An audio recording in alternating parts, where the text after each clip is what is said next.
하는 사람이시온 나보다 나를 더 사랑하시는 주님이라고 하는 책에서 소개된 내용 하나를 소개하려고 합니다.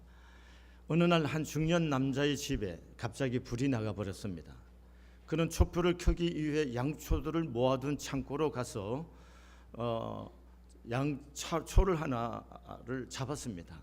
그때 손에 잡힌 초가 말을 하는 겁니다. 나를 여기서 데리고 나가지 말아주세요 라고 말해요. 그래서 주인이 깜짝 놀라서 뭐라고? 나를 이 방에서 데리고 나가지 말아달라고요? 그게 무슨 말이냐? 너 양초야. 네가 할 일은 어두운 곳에 가서 빛을 비추는 일이라고. 밖은 지금 캄캄해. 너는 나가서 빛을 비춰야 해. 그러니까 양초가 말합니다. 하지만요, 나는 데리고 나가지는 말아주세요. 나는 준비가 아직 덜 됐거든요. 그는 자신의 귀를 의심했어요. 믿을 수가 없었습니다. 준비를 더 해야 한다고? 그러니까 초가 말합니다. 예, 나는 나가서 많은 실수를 하지 않기 위해 빛을 비추는 일에 대해 연구하기로 했어요. 나는 지금 바람에 저항하는 법에 관한 책을 읽고 있거든요. 그래서 주인이 깜짝 놀라갖고 좋아, 그렇다면 다른 양초를 가지고 가야지. 옆에 있는 양초로 손을 뻗치자 양초들이 여기저기서 말하는 것이었습니다. 우리들도 가지 않을 거예요. 양초들과 말을 한다는 터무니없는 일이라는 것을 전혀 깨닫지 못한 채 그는 점점점 화가 나기 시작했어요. 너희들은 말이다, 양초야. 너희들이 해야 할 일은 어두운 곳에 빛을 비추는 거라고. 그러니까 양초들이 말합니다. 아, 그건 당신 생각이에요. 왼쪽에 있던 삐쭉 말른 녀석이 대답합니다. 당신은 지금 나가야 한다고 생각하지만 나는 바쁘거든요. 바쁘다고? 예, 그래요. 나는 묵상 중이라고요. 뭐야? 초가 묵상을 해? 그럼요. 나는 지금 빛의 중요성에 관해 묵상하고 있어요. 그렇게 대답하는 거였어요. 문득 옆에 나란히 서 있는 4개의 초를 발견한 그는 그 초들을 가지고 나가라고 했습니다. 그러자 그들 역시 자기들을 데리고 나가지 말아달라고 애원했어요. 그들은 이렇게 말합니다. 우리는 다른 초들이 불타면 더욱 열심히 탈 수 있도록 노래하는 초들입니다. 4명이 함께 중창 연습을 해야 해요. 그러는 거예요. 그들을 그렇게 말하더니 나의 작은 빛이여 하며 노래를 부르기 시작합니다. 그 주인은 화가 나서 그냥 창고에서 나왔습니다. 그의 아내가 왜 초를 가지고 오지 않았냐고 물었어요. 그러니까 그 주인이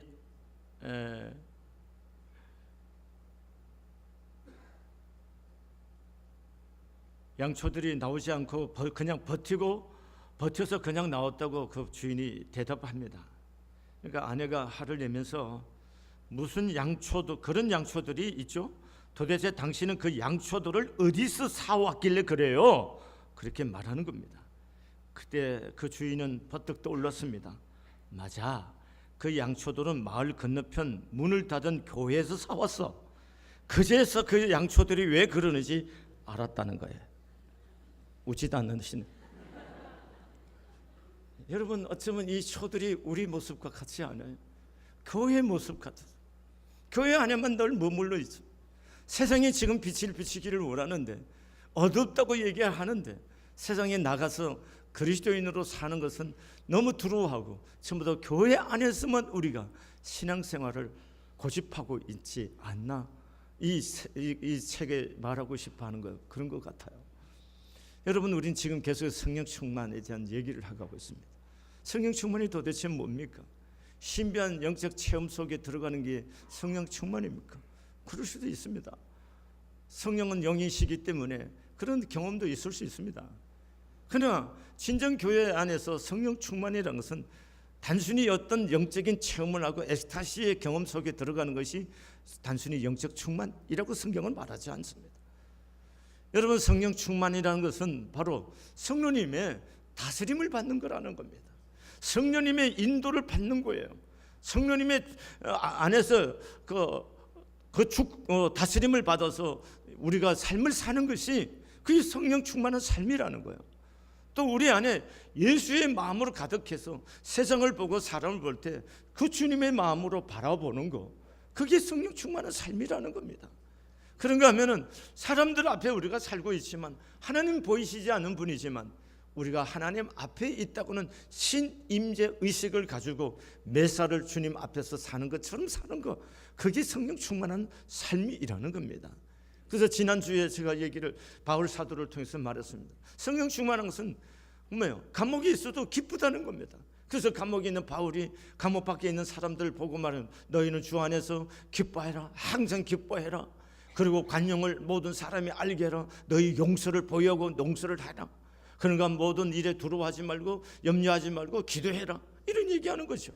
그럼 우리가 성령 충만하다는 것은 교회 안에서 예배 드릴 때만 성령 충만하고 혼자 영적 체험을 할 때만 성령 충만한, 그게 아니고 일상의 삶을 통해서 성령님의 다스림 안에서 환경을 따라서 반응하는 것이 아니고 그 성령 안에서 우리가 하나님을 향해서 반응에 올려드리는 이런 삶이 성령 충만한 삶이라는 겁니다. 오늘 성령 오순절날 성령이 임했습니다. 오순절날 성령이 임했을 때 첫 번째 일어난 현상이 4절에 말합니다. 오늘 성경 본문 다시 봅니다. 2절부터 3절 2절부터 봅니다. 호련히 하늘로부터 급하고 강한 바람 같은 소리가 있어 그들이 앉은 온 집에 가득하며 마치 불의 혀처럼 갈라지는 것들이 그들에게 보여 각 사람 위에 하나씩 임하여 있더니 그들이 다 성령의 충만함을 받고, 그러니까 성령 충만을 받았어요. 그 다음에 나오는 현상이 아주 중요하죠. 성령이 말하게 하심을 따라 다른 언어들로 말하기를 시작하니라. 이것이 오순절날 성령이 임했을 때 마가다락방에 일어난 현상입니다. 최초로 일어난 현상입니다. 다른 방언으로, 다른 언어로 말하는 거예요.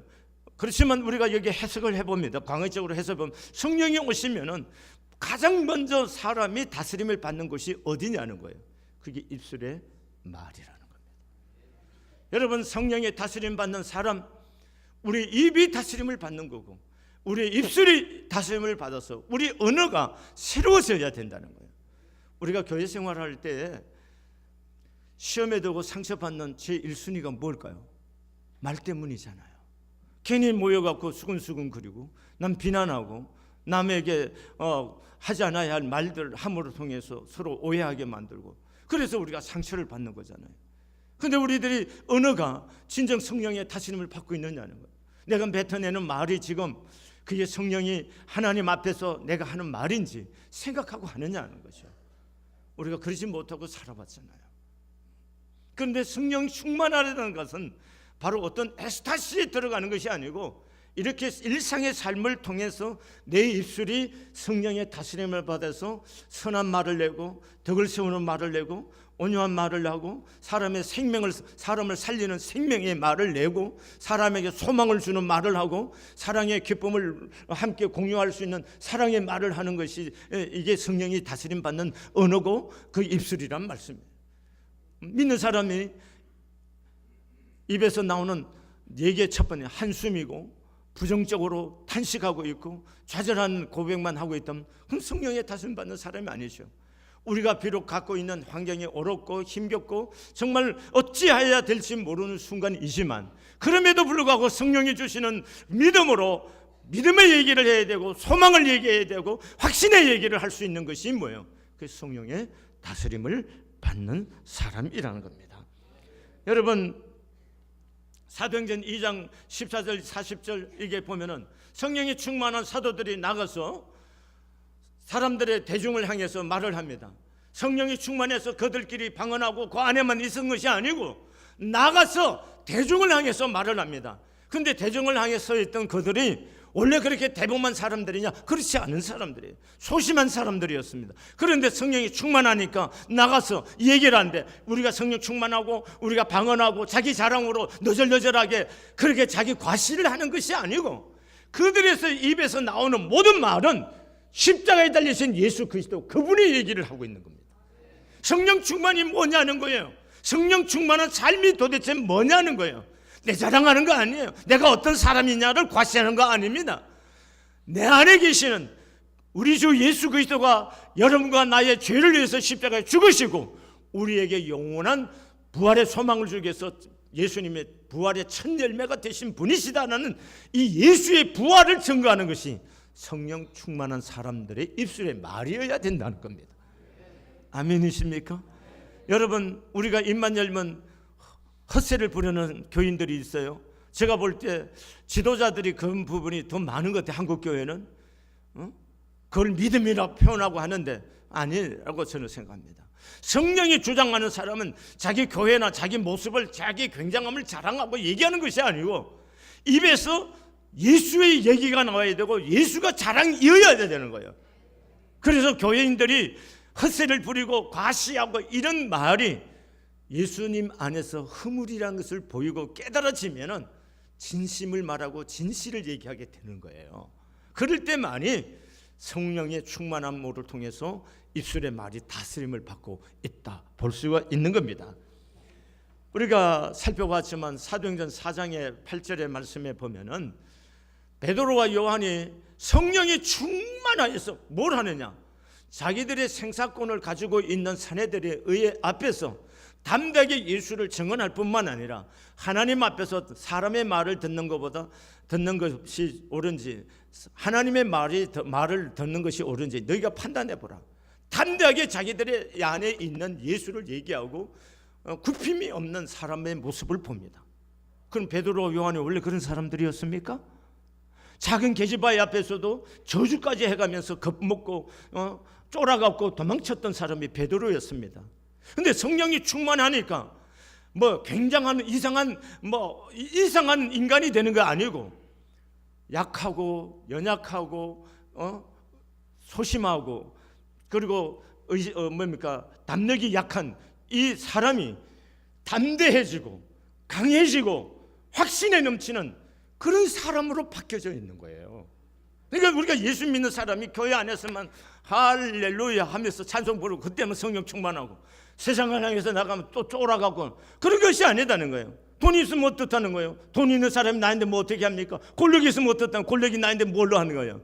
우리가 권력자 앞에든 돈 있는 사람 앞에든 지식 있는 사람 앞에든 예수님만이 구원자시라고 그리고 확신을 갖고 담대하게 내 안에 있는 예수를 이야기할 수 있는 이런 담력의 사람, 이게 성령 충만한 사람이라는 거예요. 아멘이십니까? 그리고 여러분, 세상에 성공하는 사람들도 의지가 강하잖아요. 그렇죠? 근데 성령 충만하면 의지가 강해지는 겁니다. 누구도 나를 꺾을 수 없는 사람이, 세상에 두렵지 않고 사람이 안 두려워지는 사람이 되는 거예요. 그게 성령 충만한 사람이에요. 그러니까 교회 안에서만 어떤 영적인 상태 속에만 성령의 충만을 생각하지 말자는 거예요. 성령 충만에는 일상의 삶 속에서 약한 의지가 강해지고 성령님 나를 주도하고 성령님 나를 이끄시고 나를 붙드시고 계시고 그분 안에 있기 때문에 나는 약하지만 그분 안에 있기 때문에 내가 강해지는 거고 담대해지는 거고 내가 할 얘기, 그리스도의 얘기를 담대하게 할 수 있는 그런 사람이 되는 거, 그게 바로 성령 충만한 사람이라는 겁니다. 그 다음에 사도행전 6장과 7장에 넘어가면은 무엇이 나오냐면은 스데반의 이야기가 나옵니다. 스데반의 이야기 보면은 6장 15절에 보면 공회 중에 앉은 사람들이 다 스데반을 주목하여 보니 그 얼굴이 천사의 얼굴과 같으더라 그랬습니다. 여러분, 성령이 충만하니까 천사의 얼굴 같아요. 우리가 성령의 지배를 받지 않고 내 감정과 내 생각의 지배를 받고 화가 분노가 가득 찼을 때 누구든지 보는 것은 그 순간에 저 사람이 마귀같이 보이는 거죠. 여기에 아무리 천사 같은 사람이라도 분노에 사로잡혀 있는 순간은 모두가 뭐같이 보여요? 마귀 새끼같이 보이는 거예요. 그런데 스데반이 자기를 향해서 둘러싸고 자기를 죽이고자 하는 그런 엄청난 죽음의 에너지를 보내는 그 사람들 앞에서도 성령 안에서 붙잡혀 있으니까 그 얼굴이 뭐같이? 천사와 같아. 이게 성령 충만함이란 말입니다. 성령 충만하면 그런 삶으로 나타난다는 거예요. 그 다음에 7장의 55절에 보면은 스데반이 성령 충만하여 하늘을 우러러 주목하여 하나님의 영광과 및 예수께서 오른 하나님 우편에 서신 것을 보고 이렇게 말합니다. 성령 충만한 건 잘 보세요. 사람들은 보이는 현상만 보지만 성령 충만하면 보이는 현상만 보이는 것이 아니고 하나님을 볼 수 있는 눈이 있다는 겁니다. 얼른 아멘 해요. 제가 얼른 아멘 하다고 강조하고 좀 부드럽게 분위기를 바꾸려고 그러니까 여러분 아멘도 하시고 하세요. 자, 보세요. 성령 충만하면요, 그냥 일상의 삶을 사는 사람들이 보지 못한, 육에 속한 사람들이 보지 못한 세계를 보는 거예요. 그게 성령 충만해서. 그걸 뭘 보는 거예요? 예수를 보는 거예요. 예수가 눈에 보이는 사람은 그 사람이 성령 충만한 사람이에요. 그 사람이 천사의 얼굴을 할 수 있는 거예요. 아멘이십니까? 그리고 그를 향해 돌을 던져 죽이려고 하는 사람을 향해서 59절에서 60절에 이렇게 스데반이 고백합니다. 그들이 돌로 스데반을 치니 스데반이 부르짖어 이르되 주 예수여 내 영혼을 받으시옵소서 하고 무릎을 꿇고 크게 불러 이르되 주여 이 죄를 그들에게 돌리지 마옵소서. 이 말을 하고 자니라. 이렇게 표현합니다.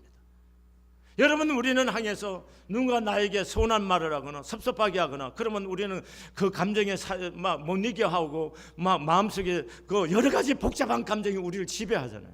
근데 성령이 충만하다는 얘기는 저 사람이나 저 사람의 말이나 저 사람이 만들어내는 내 주변에 있는 인생의 여러 환경이 내 마음에 들어서 나를, 내 감정을 복잡하게 하고 뒤죽박죽으로 만드는 것이 아니고 성령의 하나님이 내가 다스림을 받으니 성령이 주시는 마음으로 예수님을 바라보는 거고, 저 사람들을 향해서 불쌍히 여기고 저들에게 죄를 돌리지 말아 저들을 오히려 축복하는 삶으로 내 삶이 바뀌는 거예요. 저는 우리 성안교회가 또 여러분과 저가 그렇게 살기를 원하는 겁니다. 우리가 신비스러운 굉장한 성령님을 통해서 신비로운 영적인 체험을 할 수만 있으면 하십시오. 할 수 있기를 또 소원합니다. 그러나 그보다 더 중요한 것은 성령님과 매 시간 매일마다 스승님과 교통을 통해서 그렇게 다스림을 받아서 내 감정과 내 의지와 내 모든 삶의 영역들이 그분을 통해서 통제되고 통치되어질 수 있는 그런 삶이 되어지기를 소원합니다. 내가 하고 싶은데 성령 하나님 내 안에서 그걸 하면 안 된다고 사인을 줬다면 과감하게 내려놓을 수 있다는 그 순간이 성령 충만한 시간이라는 거예요. 나는 저거 귀찮고 나도 몸이 좀 안 하고 싶고 주의 일을 저거 누군가 하겠지 외면하고 싶은데 그 안에 성령께서 내 안에 감동을 주고 하기를 원하는 마음을 내 안에 주셨다면은 내가 몸이 하고 싶지 않고 또 다른 사람들이 내가 그 일을 했을 때 여러 가지로 수군거림이 있을 수 있는 여러 가지 정황이 있다 하더라도 성령이 내 안에서 하기를 원한다면 기꺼이 그걸 내가 욕을 먹더라도 해낼 수 있는 그 순간이 성령 충만한 시간이라는 거예요. 아멘이십니까? 성령 충만은 어떤 굉장한 교회 안에서 신비스러움만 생각하지 말고 우리들이 세상에 살아가는 일상의 삶 속에서 그리스도인으로 세상에 빛이 되게 살아가고 유약하고 심약한 사람들이 아니라 세상을 이길 수 있는 사람으로 성령이 나를 지배하고 다스림으로 그런 하나님의 사람으로 강해지는 그 순간순간들이 성령 충만한 삶이라는 겁니다. 아멘이십니까? 그런데 어쩌나요? 그렇게 살고 싶은데 안 되지 않습니까? 바울이 얘기했잖아요. 로마서 7장에서 내 안에서 내가 선하게 살고 싶고 내가 의를 행해 살고 싶고 내가 몸과 주님의 뜻 쫓아 살고 싶은데 또 다른 내 안에서 법이 나로 하여금 죄를 짓게 하고 넘어지게 오라 나는 공고한 자로다. 누가 내 이 사망의 몸에서 나를 건져내리요. 이렇게 말을 하는 거예요. 근데 8장 1절에 넘어가면 뭐라는 성령의 생명의 법이 사망에서 나를 해방케 하는 거예요. 누구만이 할 수 있는 거예요? 성령님만이 할 수 있다는 겁니다. 성령님만이 여러분과 저를 그렇게 살아갈 수 있는 그 은혜를 허락하신 줄로 믿습니다. 제가 이 말씀을 준비하면서 이 찬양이 기억났어요. 주는 완전합니다. 나는 불완전하고 넘어지고 죄인이고 또 죄인이 있지만 그러나 완전하신 분은 오직 한 분 주님밖에 없습니다. 그래서 이 찬양 한번 부르시겠어요? 주는 완전합니다.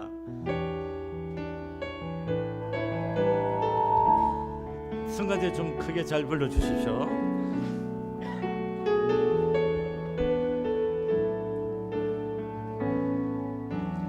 주여 우리 연약합니다. 우리 오늘을 힘겨워합니다. 주도 되며 살기에 부족합니다. 우리 우린 연약합니다. 주여 우린 넘어집니다. 오늘 하루 또 실수합니다.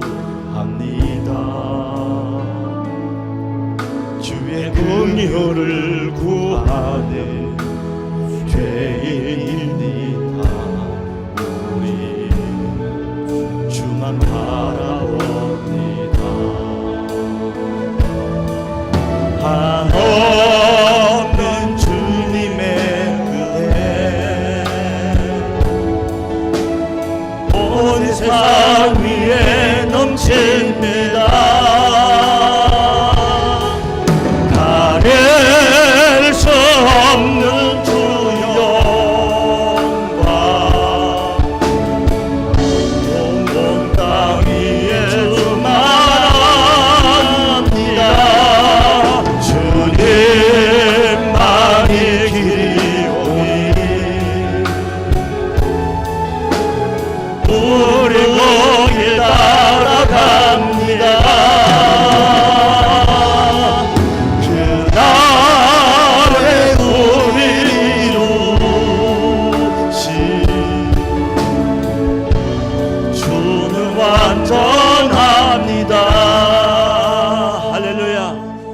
주님만 완전합니다. 여러분, 우리가 넘어졌다고 너무 낙심하지 마시고 자기를 너무 괴롭히지 마십시오. 후벼파지 마시라고 자기 자신을. 우리 다 그렇게 넘어지고 또 죄짓고 또 죄짓고 하는 인간이 우리 자신이에요. 그러니까 우리 자신을 보고 후벼팔고 나는 왜 이런 인간이냐, 나는 이게 안 돼, 이렇게 하지 말자는 거예요. 죽도록 해봐도 안 됩니다. 그런데 누구만이? 성령님만이, 하나님의 은혜로만이 우리가 인생을 믿음의 삶을 살 수가 있는 거예요. 예수 믿게 하신 것도 하나님 은혜였듯이 우리가 성령 믿음 안에서 승리해 가는 것도 성령님만이 그렇게 할 수 있는 겁니다. 아멘이세요? 그러면 넘어졌을 때 어떻게 할까요? 어떻게 하나요? 그냥 오는 겁니다. 그냥 일어서는 거예요. 주님, 내가 잘못했어요. 또 넘어졌어요. 내가 또 이런 인간입니다. 그런데 난 주님이 없이는 못 살아요. 주님, 나를 좀 불쌍히 해주고 나 좀 불쌍히 여겨주시고 십자가의 볼로 씻겨주세요. 그러면 됩니다. 이게 답이에요. 여러분 자신이 넘어졌다고, 너무 죄지었다고 후벼 팔고 나는 왜 이런 인간이냐, 죽을 때까지 해도 우리는 답이 안 나오는 인간들입니다. 우리의 죄성이 그렇게 심각한 인간들입니다. 그렇기 때문에 그때마다 무너지기 시작하면 우리는 신앙생활을 못하는 거예요. 그럼에도 불구하고 일어섰어야 돼요. 무릎을 꿇고 하나님의 얼굴을 구해야 되고, 하나님, 나 또 넘어졌어요. 또 죄지었어요. 또 이렇게 살았어요. 나 좀 불쌍히 해주세요. 그 성령님을 의지하고 찾을 때 성령님이 우리의 죄를 사하시고 모든 불의에서 우리를 깨끗게 하시는 그분의 은혜를 입게 될 줄로 믿습니다. 우리가 매일매일 숨을 쉬듯이, 매 순간순간 숨을 쉬듯이 그렇게 매 순간순간 하나님 앞에 그렇게 고백할 수 있기를 바랍니다. 죄를 모아갖고 교회 와서 주일날 고백하려고 하지 마십시오. 부흥회 때, 지금은 부흥회하는 교회 별로 없지만 부흥회 때 갖고 통으로 회개하고 그렇게 하지 마시라고요. 넘어지는 순간에 하나님, 내가 또 죄지었습니다. 그러나 난 주님밖에 없습니다.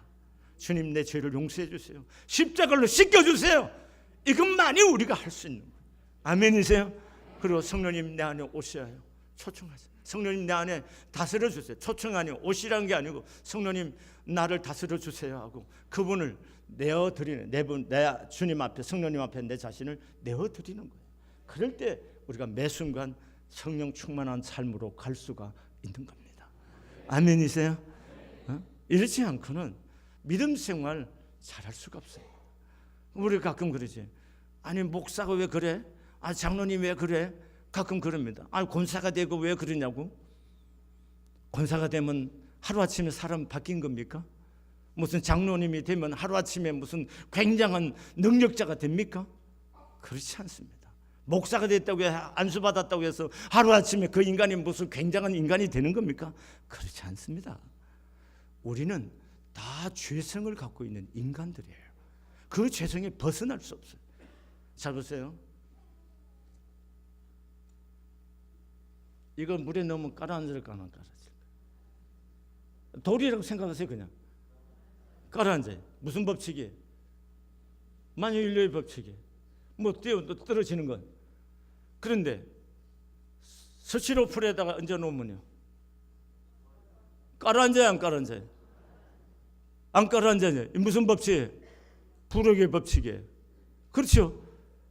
여러분, 우리는 만유인류의 법칙으로 우리는 죄를 짓고 넘어지고 죄 짓고 또 넘어지고 죽을 수밖에 없는 인간이에요. 그런데 부력의 법칙, 성령의 법 안에 내가 거할 때만이 우리가 그리스도인으로 살 수가 있는 거예요. 아멘이세요? 그러니까 우리는 이제부터 내 입으로 누구를 정죄하지 마세요.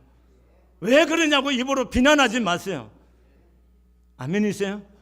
우리가 넘어졌다고 해서 우리 스스로도 우리 자신을 비난하고 정죄하고 꼬챙이 파듯이 그렇게 자기 자신을 괴롭게도 하지 마십시오. 회개하십시오. 회개라는 것은 뭡니까? 인정하는 겁니다. 내가 죄인이라고, 내가 죄를 지었다고 자백하세요. 그리고 성령님을 내어 맡기세요. 나 이런 인간입니다.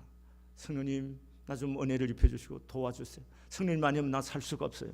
이렇게 하시기를 바랍니다. 그 다음에 우리가 성령으로 충만함을 다스림 받는 비결 중에 하나가 뭐냐 하면은 그분이 주인이라는 사실을 인정해야 돼요. 그분의 주권을 인정하자는 거예요. 성령님의 주인 되심을 인정하는. 그럼 주인됨을 인정하는 방법이 뭘까요? 묻는 겁니다. 쉽게 얘기하시죠. 기도하는 겁니다. 기도는 건 주님이 주인이기 때문에 묻고 의지하고 도움을 청하는 거예요. 그게 기도예요. 근데 기도하지 않는다는 것은 내가 주인이라는 얘기예요. 쉽게 얘기하면은. 그러면 잘 묻는 것이 중요한 거예요. 묻는 것. 여러분, 가장 잘 물었던 사람이 누구일까요? 다윗입니다. 다윗은 전쟁에 나갔다 오니까 자기가 살던 시글락 성읍이 완전히 아말렉에 의해서 불타버렸어요. 그리고 처자식은 다 붙잡혀 가버렸어요. 그러니까 병사들이 자기 자녀들로 인해서 너무나 견디지 못해서 다윗을 죽이려고까지 합니다. 그 순간에 다윗이 주님을 의지하고 힘을 얻어서 담대해서 군사들을 진정시키고 하나님 앞에 묻습니다. 하나님, 우리가 따라가면 추격하면은 따라잡을 수 있고 갈 수가 있겠습니까? 묻고 있습니다. 그 순간이 물을 수 있는 순간인 겁니까?極도로 마음속에 상처가 분노에 가득 차 있고 적개심으로 가득 차 있고 그리고 어떻게 해야 될 줄도 모르는 이 상황이 물을 수 있는 거예요. 무조건 가고 싶고 무조건 자식을 간 방향을 쪼개서 가고야 되겠다는 그 마음밖에 없는 그 순간에 묻고 있는 겁니다. 묻는 것이 하나님의 주권을 인정하는 거예요. 그게 성령 충만한 방법이고 성령을 따라서 사는 방법이 될 줄로 믿습니다. 여러분, 교회가 이것을 물어야 됩니다. 물을 때 성령이 주인 되셔서 교회 주권자가 되시고 나의 주인이 되셔서 나의 삶을 이끄시고 인도해 주실 줄로 믿습니다. 그 다음에 우리가 또 생각해 보세요. 성령님과 잘 보내려고 하면, 성령 충만해 주려면 성령님께 민감해야 돼요. 왜 부부 사이에 갈등이 많아져요? 저 인간은 왜 저렇게 무심해? 그 무심함 때문에 우리가 상처받고 관계가 더 좋은 관계가 안 되죠. 법으로는 함께 묶여서 부부로 살고 있지만 그러나 민감하게 서로를 향한 마음이 부족할 때는 사실은 어떤 의미에서 굉장히 상처받고 서로 멀리 있어요. 몸은 함께 있지만 마음은 멀리 있잖아요. 왜 그럴까요? 서로에 대해서 뭐가 없기 때문에, 민감함이 없기 때문에. 여러분, 성령 충만하다는 것은 성령님께 민감한 것입니다. 그런데 우리는 민감해야 할 것은 민감하지 않고 민감하지 않아야 될 일에 민감한 것을 볼 수 있어요. 그게 뭐냐 하면은, 여러분, 사울을 하나님께서 최초에 이스라엘 왕으로 세웠었어요. 그런데 마음에 들어서 세운 거예요. 그 잘 나가던 사울이 권력이 좀 튼튼해지고 기반이 잡히니까 그러다보다 여론에 신경 쓰기 시작하는 겁니다. 사람의 말에 신경 쓰기 시작합니다. 다윗은 만만히요, 사울은 천천히. 기분이 확 상했습니다. 그래서 그날부터 다윗을 죽이려고 창을, 앞에 있는 면전에서 창을 3번이나 던져요. 그러나 그럴 뿐만 아니라 그 이스라엘 땅을 이잡듯이 뭡니까? 다윗을 추격해서 잡아내서 죽이려고 합니다.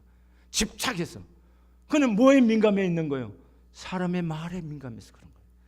우리가 하나님께 민감해야 할 순간에 사람과 사람의 말에 민감하면 이렇게 뭐예요?